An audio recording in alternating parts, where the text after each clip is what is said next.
In this video, I'll be showing you step by step how to create an IAM role on AWS. It is super easy to do. So the first thing you need to do is open up AWS inside of your favorite browser, and then from here you'll need to log into your account. Now from here, it should look something like this once you get inside of your dashboard. Now from here, you'll need to go over to the search bar and go in and click in IAM like so. And then on the services right here, you'll be able to see the IAM managed access to AWS resources.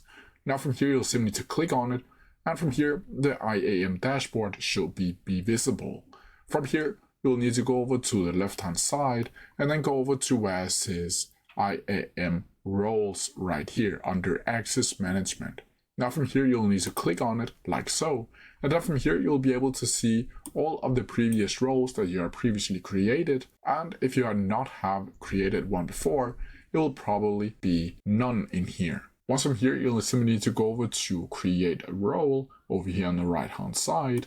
And once you do that, it should look something like this, where I can select the trusted entity. And from here, you'll need to add whether or not it should be an AWS service, AWS account, web identity, SAML 2.0, or a custom trust policy. For this tutorial, I'm just going to choose it. AWS service, which allows AWS services like EC2, Lambda, or others to perform actions on this specific account. Once from here, you'll need to add a use case, and then you'll just need to find a specific case that you want to use for this role. Now, I'm going to choose the EC2 right here, and you can choose the case for the specific service and choose either one of these options down here. Now from here, once you have selected the specific spot that you want, you'll need to click next. And from here, you'll need to add in permission policies.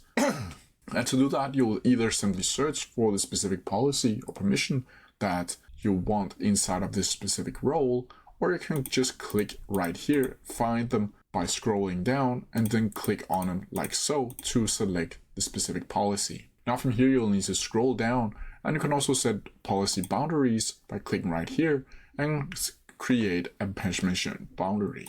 From here, you'll simply need to click next. And once from here, you'll need to name the specific role you review and then lastly create. From here, you'll simply need to add a name for the specific role. So let's just call it test 2 and a description for the specific role. Now from here, you will be able to see step 1, select trusted entity, and step 2, add permission, and step 3, add tags. You can also add a new tag by clicking right here and then add a tag to your specific role.